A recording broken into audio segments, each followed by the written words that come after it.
लेकिन अफसोस कि सुप्रीम कोर्ट की नाक के नीचे ये चीजें हो रही हैं। हर रोज नया किस्सा उठाया जा रहा है। कहाँ रुकेगा ये? मेरी उम्मीद है कि 12 तारीख को जो सुप्रीम कोर्ट की कार्रवाई हो रही है, पिछले सीजेआई ने जो भी किया उसके लिए तो उनकी आत्मा उनसे कभी सवाल जरूर पूछेगी, लेकिन मुझे उम्मीद है कि नए सीजेआई नरेंद्र मोदी इसलिए जीते हैं कि देश की जनता ने वोट दिया है। तो हर चुनाव पे मैं नहीं बोलता, लेकिन हरियाणा, पिछले साल मध्य प्रदेश और इस साल महाराष्ट्र, इनमें दाल में कुछ काला तो है। सिर्फ एक चुनाव का मामला नहीं है ना, तो इनकी बीजेपी की तो सारी दुकानदारी इसी काम पे चलती है कि हिंदू मुसलमान के सवाल को चलाए रखो, इनको आपस में लड़ाए रखो। देश के सामने 10 साल राज करने के बाद दिखाने को तो कुछ है नहीं कि हमें। मेरे लिए तो देशद्रोह की केवल एक ही परिभाषा है, जो इस देश को तोड़ने की कोशिश करे।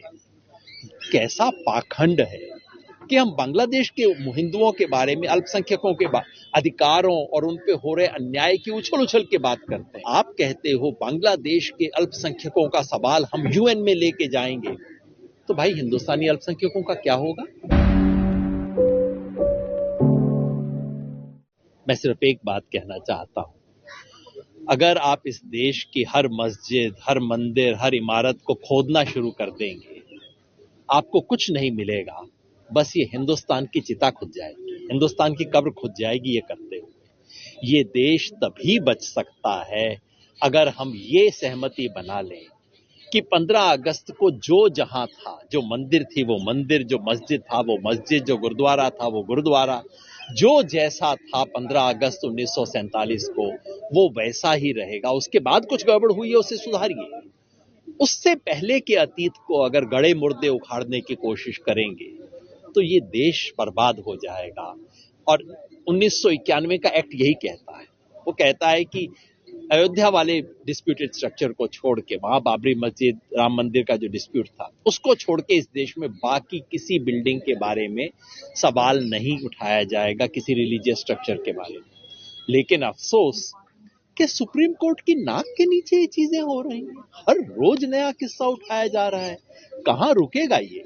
मेरी उम्मीद है कि 12 तारीख को जो सुप्रीम कोर्ट की कार्रवाई हो रही है, पिछले सीजेआई ने जो भी किया उसके लिए तो उनकी आत्मा उनसे कभी सवाल जरूर पूछेगी, लेकिन मुझे उम्मीद है कि नए सीजेआई कम से कम उतना करेंगे जो इस देश के कानून के तहत है और जिसपे सुप्रीम कोर्ट ने मोहर लगाई थी। 1991 के एक्ट को सुप्रीम कोर्ट ने अपने अयोध्या के जजमेंट में भी कहा था कि 91 वाला जो एक्ट है वो बिल्कुल सही है, इस पे कोई सवाल नहीं लग सकता, जिसका मतलब 15 अगस्त 1947 से पहले इस देश की किसी रिलीजियस स्ट्रक्चर के बारे में कोई सवाल नहीं उठ सकता। फिर सुप्रीम कोर्ट ने उसे खोल दिया। मेरी उम्मीद है, आशा है, अपील है 12 दिसंबर को कि सुप्रीम कोर्ट कम से कम इस पे ढक्कन लगा दीजिए, इसे बंद कर दीजिए, नहीं तो इस देश में कुछ नहीं बचेगा। क्या भाजपा के लोगों का कहना है कि सिर्फ बांग्लादेश में जो हिंदुओं पे अत्याचार होता है तब आप लोग कुछ भी नहीं कहते, उस पर आप लोगों की आवाज नहीं? शायद वो देखते नहीं है। मेरे जैसे लोग तो पहले से भी बोलते थे, लिखते थे, हमेशा लिखते रहे हैं। जो मुझे अजीब बात लगती है वो ये, बांग्लादेश के हिंदुओं के साथ अल्पसंख्यक होने के नाते अन्याय हुआ है, इसमें कोई शक नहीं। वहां की सरकारों ने हिंदुओं के साथ भेदभाव किया है, कोई शक नहीं।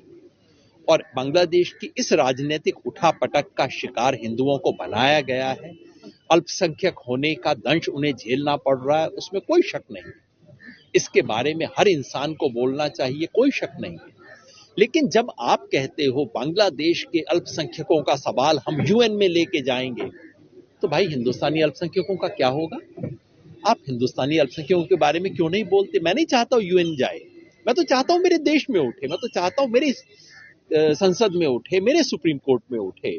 कैसा पाखंड है कि हम बांग्लादेश के हिंदुओं के बारे में, अल्पसंख्यकों के अधिकारों और उन पे हो रहे अन्याय की उछल उछल के बात करते हैं, और इस देश में हो रहे अल्पसंख्यकों के साथ अन्याय के बारे में हम चाहते हैं चुप्पी बना लें।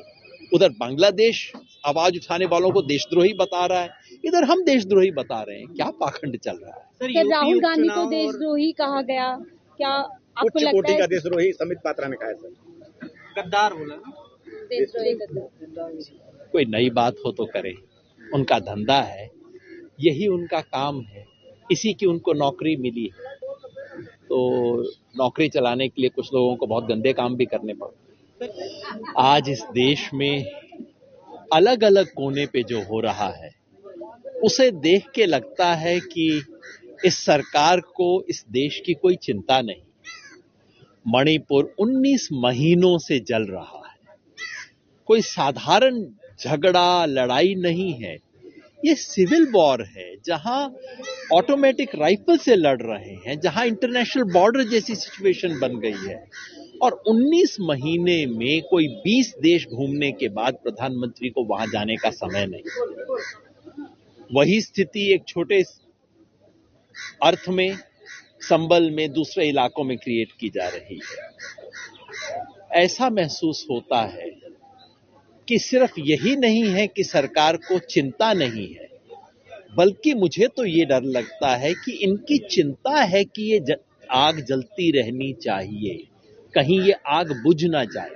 मणिपुर में हर 2 महीने बाद लगता है कि नहीं, अब मितई और कुकी एक दूसरे के साथ रहना शुरू कर रहे हैं, फिर कोई नई घटना हो जाती है। कुकी मितई दोनों तरफ के लोग एक बात पर सहमत हैं कि ये जो मुख्यमंत्री हैं बीरेन्द्र सिंह, इनको निकाला जाए, पर उनको नहीं निकालेंगे और कुछ भी करेंगे, जिसका मतलब है कि ये सरकार चाहती है कि ये समस्या चलती रहे, ये सरकार चाहती है कि मणिपुर जलता रहे। लेकिन याद रखिए, ये जो खेल है घर में आग लगा के अपनी रोटी सेंकने का, ये ज्यादा दिन चल नहीं सकता है। ये सुप्रीम कोर्ट से भी उम्मीद होती है सर, इन सब मुद्दों को संज्ञान ले और उस पर काम करे। देखिए, सुप्रीम कोर्ट से उन चीजों की तमाम उम्मीद नहीं करनी चाहिए जो सरकार से करनी चाहिए, सरकार के काम है। और यूं भी सुप्रीम कोर्ट ने तमाम ऐसी चीजें जो कोर्ट को ही करनी चाहिए वो भी नहीं की हैं। इसलिए मैं समझता हूं कि अब तो वो समय है कहने का कि इस देश का मतलब सिर्फ प्रधानमंत्री नहीं है, इस देश का मतलब सिर्फ सरकार नहीं है, इस देश का मतलब सिर्फ संविधान की बनाई हुई संस्थाएं, सुप्रीम कोर्ट और ये सब नहीं है। इस देश का मतलब जनता है। अब जनता को, जन संगठनों को कुछ करना चाहिए। एक हिंदुस्तानी के नाते मैं तो शर्मिंदा महसूस करता हूं कि 19 महीने से मेरे देश का एक हिस्सा जल रहा है, मैं कुछ क्यों नहीं कर पाया। मेरे साथियों ने, भारत जोड़ो अभियान के साथियों ने जितनी हमारी हैसियत है कुछ करने की कोशिश की है, लेकिन पूरा देश खड़ा अगर हो जाए और कहे नहीं, तुम्हें ये नहीं करने देंगे। आज मणिपुर है तो कल को पंजाब होगा, परसों हरियाणा होगा, अगले दिन दिल्ली होगा, ये हम नहीं करने देंगे, ये करने की जरूरत है। सर, एक सवाल उठ रहा था कि संभल हिंसा जब हो रही थी तो उस पर तमाम लोग कह रहे थे कि यूपी उपचुनाव और महाराष्ट्र चुनाव से लेना देना उसको, आप किस रूप में देखते हैं इन सब, जो ये क्या मंशा आखिर सरकार का इसके पीछे, ये सब हिंदू मुस्लिम मंदिर मस्जिद? सिर्फ एक चुनाव का मामला नहीं है ना, तो इनकी बीजेपी की तो सारी दुकानदारी इसी काम पे चलती है कि हिंदू मुसलमान के सवाल को चलाए रखो, इनको आपस में लड़ाए रखो। देश के सामने 10 साल राज करने के बाद दिखाने को तो कुछ है नहीं कि हमने 10 साल में ये किया, तो इसलिए बस हिंदू मुसलमान का सवाल चलाए रखो।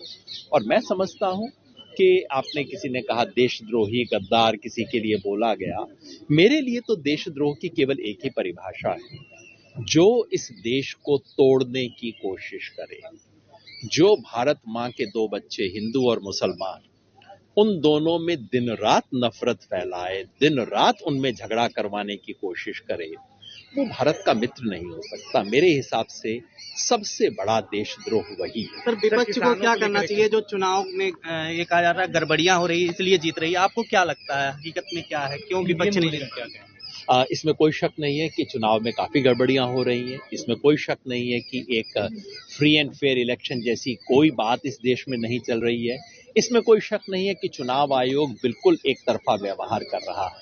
लेकिन विपक्षी दलों को मैं एक राय दूंगा, ये सब है, बीजेपी है तो ये सब है, मोदी है तो मुमकिन है, ये सब चीजें मुमकिन है, ये सब होगा, लेकिन इसका मतलब ये नहीं कि आप अपना काम छोड़ दें। कहीं ना कहीं मुझे लगा कि महाराष्ट्र में और हरियाणा में दोनों में गड़बड़ी हुई है। मैंने कहा है दाल में काला है, लेकिन इससे विपक्ष की जिम्मेवारी समाप्त नहीं हो जाती, इससे विपक्ष की जिम्मेवारी समाप्त नहीं हो जाती। और मुझे लगता है कि विपक्षी दलों को जो अपना काम करना चाहिए वो तो कम से कम उन्हें करना चाहिए। रही बात झारखंड की, देखिए बिल्कुल स्पष्ट बात है कि रूलिंग पार्टी जहां पे हरियाणा में और महाराष्ट्र दोनों में उस वक्त रूलिंग पार्टी बीजेपी, और जिस तरह के स्थानीय खेल बीजेपी की मदद से वहां इलेक्शन कमीशन ने करवाए, वो झारखंड में संभव नहीं थे। वोटर लिस्ट में चेंज करवाना झारखंड में कैसे करवाते अगर बीजेपी चाहती तो ऐसा नहीं है कि हर चुनाव में हमेशा गड़बड़ी हुई। और मैं आपको साफ बताऊं, 2019 में जब नरेंद्र मोदी जीते, बहुत लोगों ने कहा वो ईवीएम की वजह से हेराफेरी करके जीते हैं। मैंने लिख के कहा था कि नहीं, नरेंद्र मोदी इसलिए जीते हैं कि देश की जनता ने वोट दिया है। तो हर चुनाव पे मैं नहीं बोलता, लेकिन हरियाणा, पिछले साल मध्य प्रदेश और इस साल महाराष्ट्र, इनमें दाल में कुछ काला तो है, लेकिन इसका मतलब ये नहीं कि विपक्ष अपना काम करना बंद कर दे। ये विपक्ष को ज्यादा मेहनत करनी चाहिए थी। बीजेपी की तमाम चालों की काट करने के लिए और ज्यादा काम करने की जरूरत है, ये तो देखना पड़ेगा। मणिपुर में जो हो रहा है वो सिर्फ दंगा नहीं है, ये गृह युद्ध है। मैं वहां गया हूं, देश में दंगे होते हैं, कहीं ऐसा नहीं होता कि इंटरनेशनल बॉर्डर की तरह एक चीज हो जहां आपके पेपर्स चेक किए जाते हैं और आपको कहा जाता हो कि वहां जाने से पहले दिखाओ।